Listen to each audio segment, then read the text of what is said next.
Hey everyone, welcome back to episode number 12 of Strategic Angling presented by K&K True Value in Bettendorf. My name is Brady Hanna and I am joined by JJ Patton, and happy to be here. I'm happy to be here as well. We are planning to talk today about Finesse Swimbaits. This is another application that's going to be getting some play over the next few weeks, is really sizing down your moving bait presentation as these fish transition from winter to spring, so we wanted to cover it. I'm going to kick things over to JJ. He's going to talk about a few things he really enjoys and uses, and then I might add a few things as well. Yeah, I think the thing about Finesse Swimbaits is when you look at them, what wouldn't eat them? I mean, if you throw them around, you're liable to catch just about anything that swims, from a bluegill to a crappie to a walleye to a bass, northern, even catfish and drum. You know, and it's a fun way to fish. It's an effective way to fish all year, and they just get bit. They're very natural. They're very small and very appealing. Some of them have scent to them, which also helps with you getting bit. A lot of different ways to fish them. We got a lineup here. I think we're going to flash a picture on the screen, but probably the standard is just a lead head onto a that's probably a 3.3 Kitech. And when you talk finesse, you're talking 2.8, 3.3, maybe up to 4-inch on the Easy Shiner and the Swing Impact. But the Fat Swing Impact is probably the most popular. That's what this one is. It's a 3.3. That's an 1/8-ounce Dobbins swim bait head, and you can see it's got a nice long hook, so it comes back. You don't want it to go too far back where it interferes with the tail action, but you want it back there because they'll sometimes grab it and you'll pull back and you got nothing but the nub of your worm on your hook. But kind of a regular swim bait head. You can use a Dobbins is kind of a fish shaped or wedge shaped. A darter head will allow that a little bit more roll probably to it. A ball head jig is probably the standard that most people do. It's a little more better around rock because it doesn't wedge in. Some people do these moon eye ones from VMC where they have the big eyes. I think eyes are important on baits. I think they're overlooked. I think there's a little bit more push now from bait companies. You're seeing people make these big eyes on their baits, and I think that's something that sometimes will trigger a bite where you otherwise wouldn't have had one. As far as baits, I usually use the Swing Impact Fat. The regular Swing Impact is a little thinner profile. It's a tighter wobble. Doesn't have as much lift, so if you're fishing deeper, it probably can get down there. Same, the Easy Shiner is just a little bit more finessey. It's a little tighter tail wiggle. It's a very narrow bait. It's very thin. It does have a lot of roll to it also. The Big Bite Suicide Shad is another one that I like to use. And this one is nice because if you're going to fish around cover, you could actually Texas rig this on a shaky head or just a regular Texas head with a peg sinker and an EWG hook. And that Suicide Shad has real good action, even with a light weight on it, which most of these small baits like this, we're using 1/16, an 1/8, maybe a quarter in extremely deep water 3/8, but you're not using a big heavy weight on there, so you want to make sure whatever weight you're using, you get that tail action. The nice thing about loading up on buying some of these smaller swim baits is, yes, they're great for finesse swim baits, but then they also become very good trailers as you start to use swim jigs or chatterbait maybe. Can't use an Alabama rig around here, but these little small swim baits make great trailers, great drop shot hooks, or great drop shot baits, etc.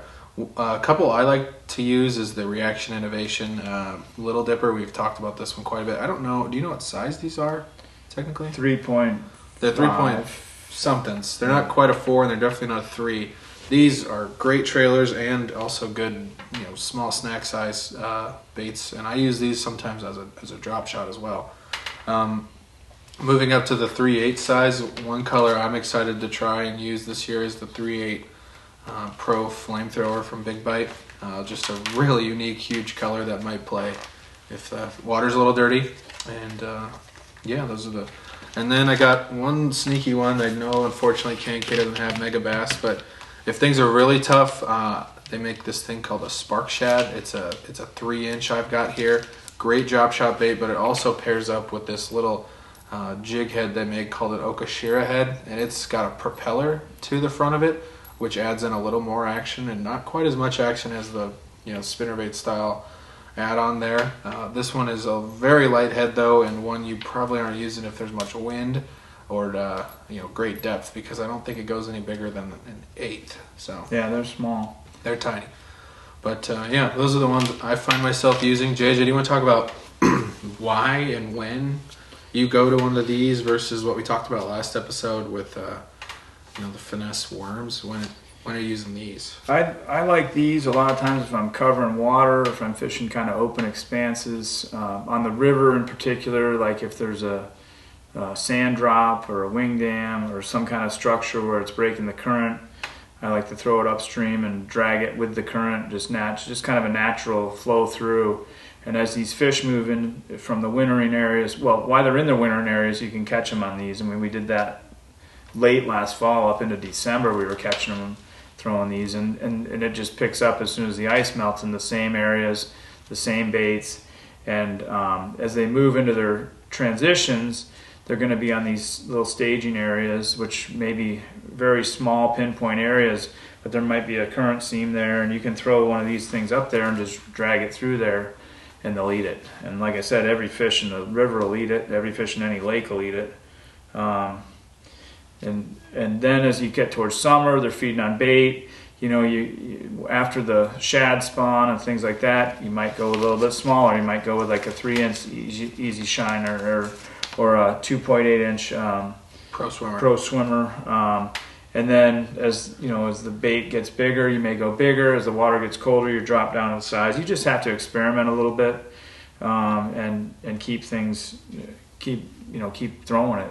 But you can get bit on these all year, other than maybe the time that you wouldn't really use them was when they're on beds. I mean, there's really not a call for a open hooked finesse swim bait on a bed fishing scenario. But so last episode we didn't talk much about type of tackle. It's kind of self-explanatory with worms. What are you throwing these on? I see you had some combos. Was that for this conversation, or what are you throwing these? Yeah, I throw most of these, like a moving type bait that I'm moving, I would throw on a 3-power Dobbins. This is a Sierra 693 SF. I will use a 10 to 15 pound braid main line, and I'll tie an Alberto or an Albright knot. It's either a modified Albright or an Alberto. That's the line to leader one that I use, and I'll use 6, 8, 10 pound fluorocarbon, depending on how fast I want it to sink, how big the fish are, and how bad the cover is. But I think a 3-power Dobbins fits it pretty well. You could use a 2. I just think with moving baits, I like the 3. I like to move them out of there, and especially bigger smallies are going to pull pretty hard in the current. And I think that if you can learn how to tie an FG knot, it's probably the best knot. Teach us. Yeah. The problem I have with an FG knot is I can probably tie one, and it's going to take me 15 minutes. And then if I break it off the next day, it's going to take me 45 minutes in the wind and the rain and the sun and trying to figure out how to do it in a boat. So I don't want to gain confidence in a knot that I can't tie quickly in a tournament situation. Yep. So you're sacrificing a little bit of line there for time, and I think that's something a lot of people are doing. Not a whole lot more to chat about on my end for these. Chuck sent along a bait that he wanted us to mention. He couldn't be here for the last couple episodes, but he said he's using this new K&K finesse swim bait. It's a 7.8-inch K&K that he recommends for your finesse. For downsizing. Yeah, when you have to downsize from the 8, 9, 10-inch options, he typically uses. So, you got anything else to chat on these before Matt actually has a nice little sale for us on this one? We didn't talk much about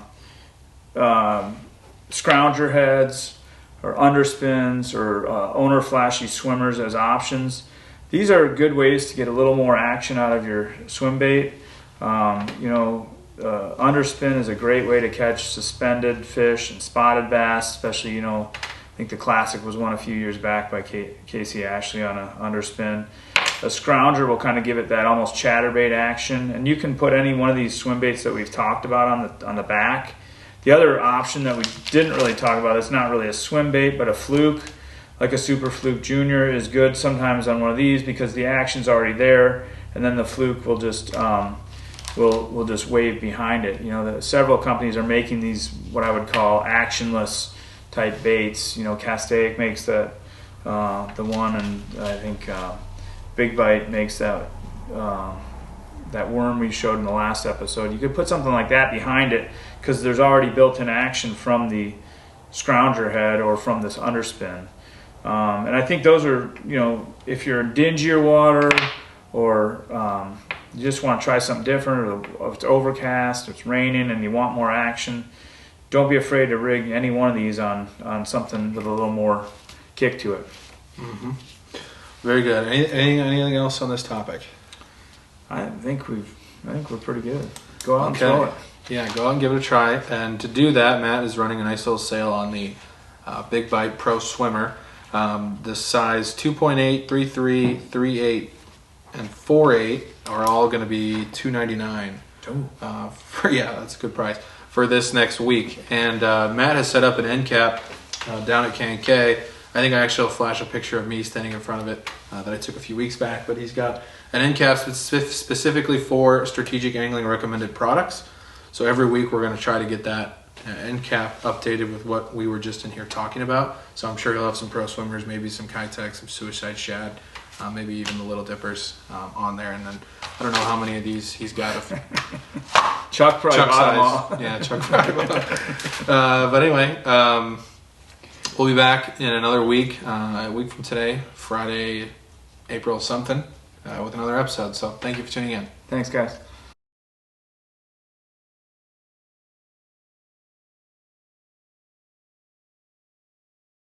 Hey, Strategic Angling fans, we've got a very exciting special interview to bookend our episode from this week. We are joined by all-world super angler John Cox, probably the first and only guy fishing all three of the biggest circuits right now in bass fishing. He's taking a little time out to talk with us about his travels, the success he's had this season. He won an event a couple weekends ago, and maybe a little something about Finesse Swimbaits. So I'm joined by JJ, and we got John, and we're going to ask him some questions.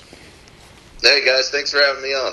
Yeah, buddy. Appreciate it. Hey, being a fellow shallow water angler, I have a question for you about your pre-fishing strategy. Okay.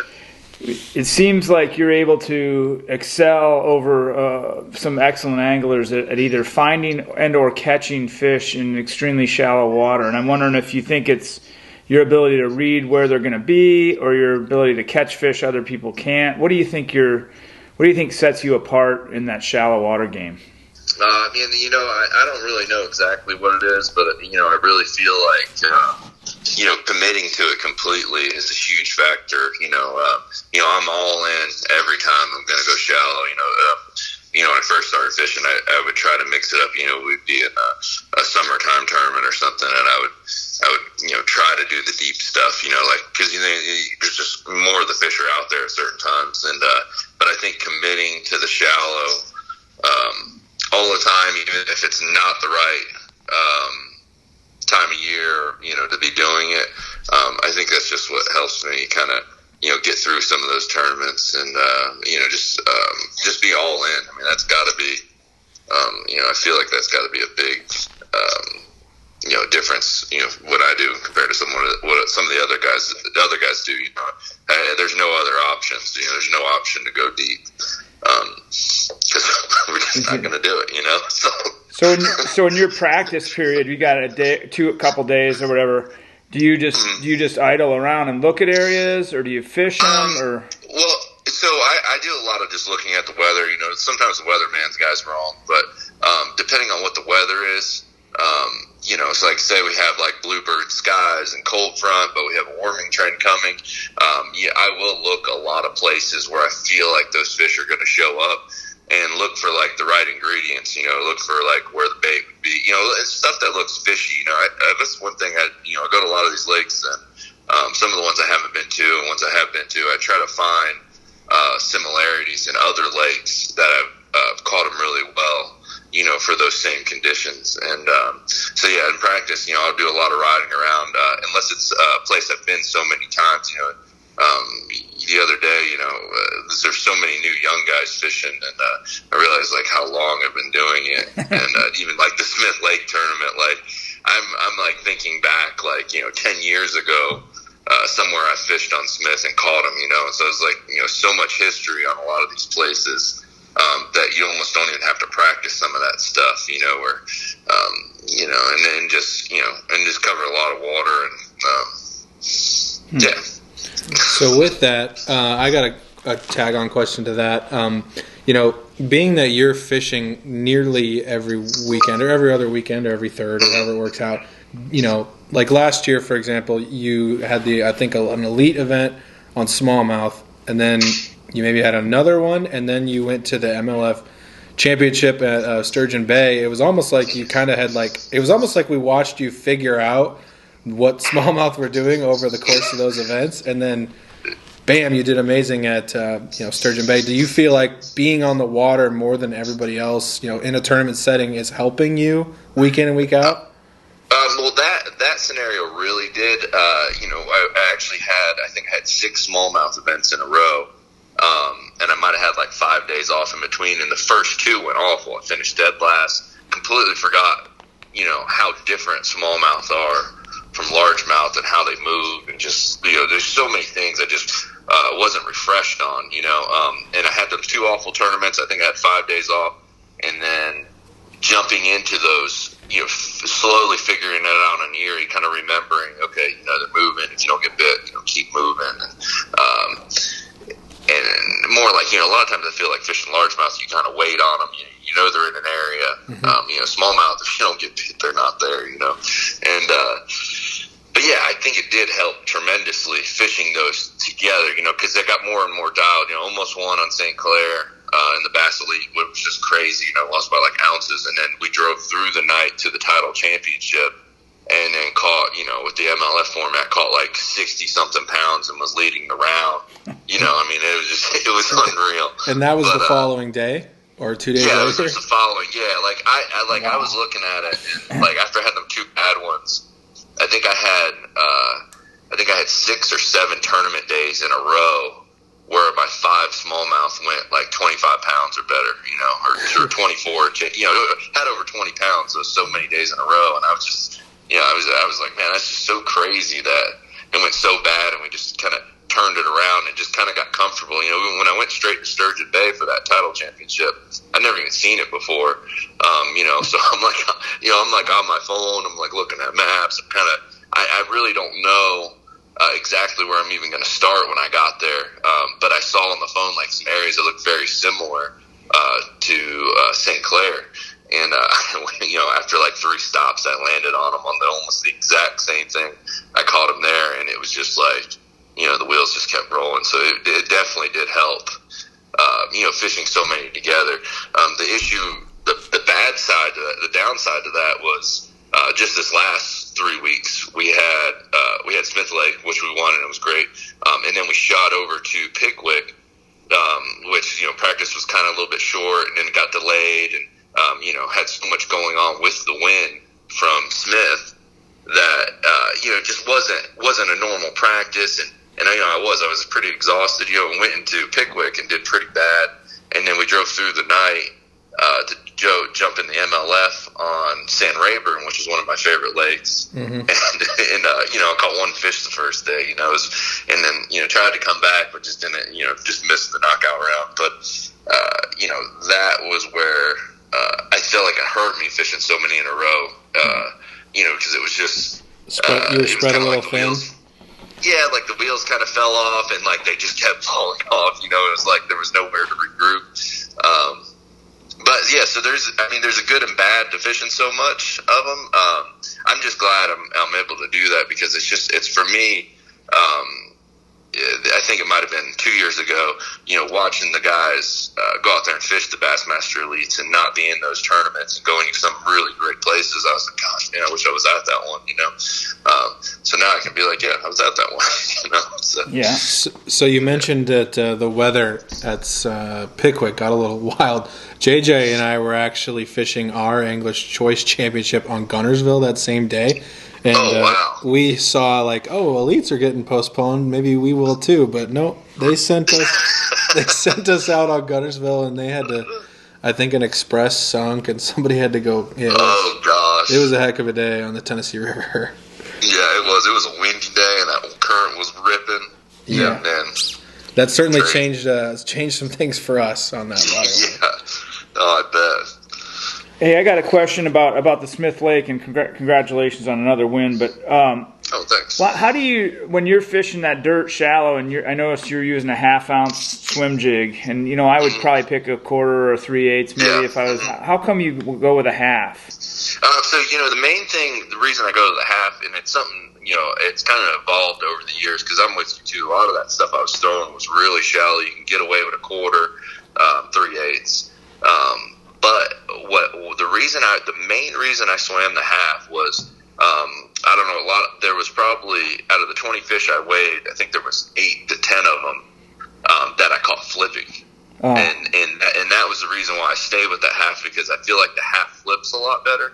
And so a lot of the time I'm running down the bank and I'm swimming it, and all of a sudden you come to that juicy log where you're like, oh, there's one laying there, or something, a dock or whatever it might be, that cover that you would normally want to flip. And man, I'm telling you, I know the week went really amazing and everything lined up, but it was like when I would go down that bank swimming it, and then all of a sudden I would see that spot from cast away. And I was like just swimming up to it, and I was like, oh gosh, when I get there, I'm gonna flip in there. And man, it was like almost every time I saw that, it was those type of areas I call them flipping it, Huh. And so that was the main reason I went to the 1/2 ounce, was mostly just so I didn't have to change rods, I didn't have to pick nothing up, I could just keep going. Yep. And I really felt like that was the key at Smith, was making more casts than everybody else. I feel like that. Because the fishing wasn't that good. They were really in a funk, and they were really spread out. And I think being able to cover so much water was really what helped us excel that tournament. Cool. And you were using some form of a 1/2 ounce dirty jigs, kind of swim flip hybrid, right? Yeah, no, I was just using the regular swim jig. I mean, it's the same one I've used for Adam. I mean, it might have been almost one of the first swim jigs I've ever used. Yeah. And it's the same one, and it's not the one with the super heavy hook. It's got just the normal hook in it. That's what I was going to ask, if you were clubbing up to the no jack or staying. Yeah, I didn't. I like the no jack when I'm in a lot of cover, and when I'm in that more open, because I wasn't really pulling them out of anything. I mean, there were some logs and stuff, but it was mostly open water. It wasn't much grass. And then all I would do is put it on in the rod. The rod I use is definitely really important, because it's got a soft tip. But it's got enough backbone to drive the hook, but enough give, the whole rod bends, so that you don't, you don't pull them off or open a giant hole in their mouth when you set the hook on them. And and I was just using a 7.6 medium heavy Fantasista Premier rod, which it's weird when you're swimming that thing. It's really hard to find the right rod because the trailer I'm using, the Berkeley Max Cent Meaty Chunk. It doesn't have it doesn't have any tails to kick, or it doesn't have anything where most swim jig trailers you can just reel and gives it action. That chunk, you have to actually give it the action, and that rod is such key in giving that trailer the right action. And it just. So you're kind of shaking the rod and stuff while you're reeling it? Yeah, I'm shaking the rod and swimming it along, and then, I'll slow it down, where if I feel like one's really going to, come out and get it. And that's kind of like when I caught the winning fish, I threw it to the back of the drain, and I was swimming it out, and I was like, gosh, there should have been one there. And I slowed it down for that split second, kind of like that. Because I felt like I lost, because I felt like the day didn't go good enough to win. And right when I slowed it down, that big one came up and ate it. Oh. And, and it was just and I knew then, I was like, that was the moment that I was waiting to feel, that feeling of winning. and it was just so cool. Like, it was just, that tournament was I'll never forget that one for sure. Very cool. So, that's awesome to hear about some of your past stuff going on. As we look at your schedule, or what we assume your schedule is the next month or so, it looks like you've got the Sabine April 8th to the 11th. Then you've got like a pro circuit event on Lake Murray the 22nd to the 25th, and then you end up back in Texas at Lake Travis in Austin, Texas, April 30th to May 5th. Is that your next 3 events? Yeah, we actually have a conflict with Pro Circuit on Murray and the Bassmaster Elite on Fork. Okay. I'm not sure what I'm going to do. I mean, it sucks when that happens, because I'm I'm 10 grand in on entry fees. I got 5, because you got to pay the entry fees. I don't want any of the other guys. I don't want to pull out of a tournament, not pay the entry fee, and then those guys, in that trail, not get their money. Right. So you have not yet decided on which one you'll do?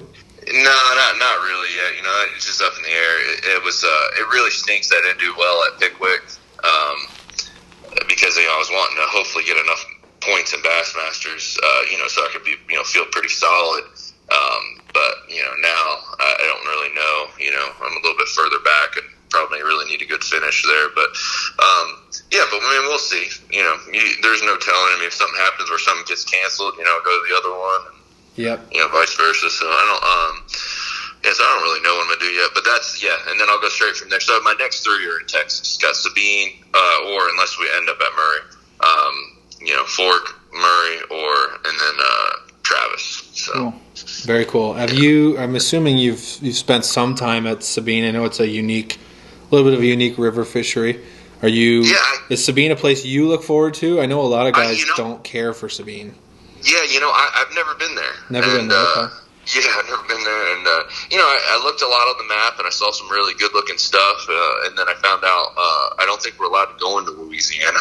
So now, everything I found that I wanted to look at, it's like, oh wait, we can't go there now. So I don't know. It seems like a lot of guys make really long runs, and I don't know.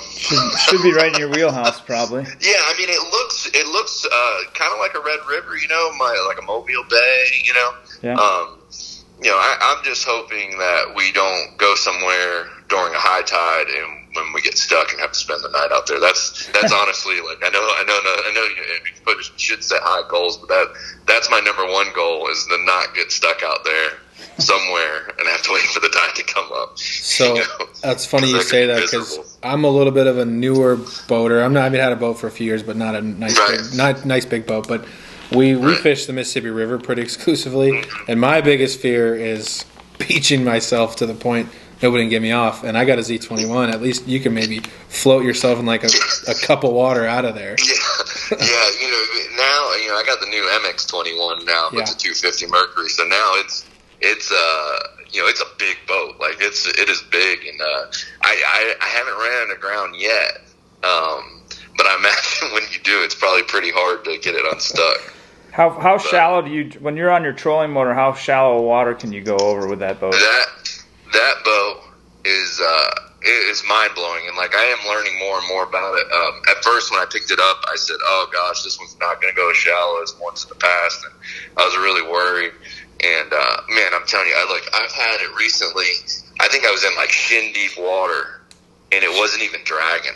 I had the trolling motor popped up, the top of the blade cut in the water, So from the bottom of the trolling motor skeg to the top of the blade, and I was barely bumping, Wow.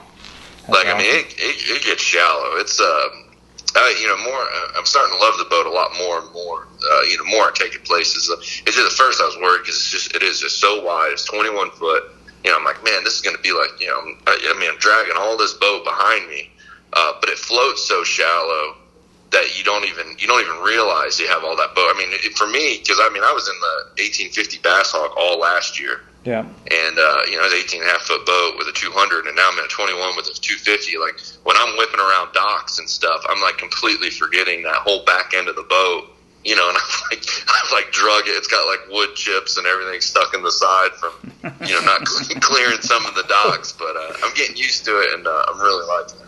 Cool. Well, that's funny you say that. JJ and I are enthusiasts about breaking our boats and doing stuff. So.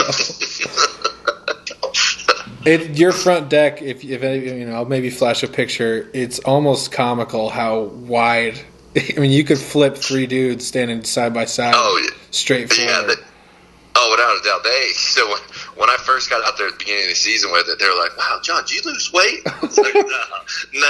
The deck is just a lot bigger than it was before, you know, and it is. And I'm telling you, I didn't realize how sturdy a boat could be until I got that one. You know, I mean, it's a lot different when I get in you know, someone else's boat in the morning. I'll jump in their boat and whatever. And just how much it moves side to side, or when someone moves around the boat, you know, when someone walks to the corner of the boat and it dips down, you know, that boat is so wide that it's the most stablest boat I've ever fished on. Like, I mean, it doesn't rock, nothing. I mean, it's basically a mini barge platform. So. Yeah, it is. Yeah, it is. It is like a little barge. All right. Well, you got any other questions, JJ? John, we really appreciate your time today. It was awesome chatting with you. Hopefully we can wrangle you into this again in the future. But I know we were talking a little earlier. This episode was about Finesse Swimbaits. Do you have much use for those? You were telling us you did. You know, I don't throw a lot of like the small, you know, the 2.5s and stuff. I don't really get into it too much. But something I do to go back on the swim jig thing is when that swim jig bite gets tough, and they don't really want, you know, the water's clear. Normally it's like when you're swimming in dirty water and then it gets clear. You know, sometimes they don't want to eat the jig, you know, with the skirt. So what I'll do is I'll take that 1/4 ounce sturdy swim jig, I'll peel the skirt off it, and then I'll take my power swimmer, and I'll just slide it right up on the hook, and you know, and then I got a weed guard and everything, and then I just kind of, you know, throw that up in 1.5 feet, 2 feet of water and just straight crank it. And that's my finesse approach when the swim jig bite gets kind of tough. Well, cool. That might work very well up where we are. So great tip, great idea. Thank you, John, for your time, and we'll let you go. Good luck at your next 16 events in the next 10 days. Thanks, guys. We will try to make it through it, and hopefully I'll get to talk to you guys again soon. Yeah, thanks a lot, man. Good luck pulling for you. All right. See you guys. Bye.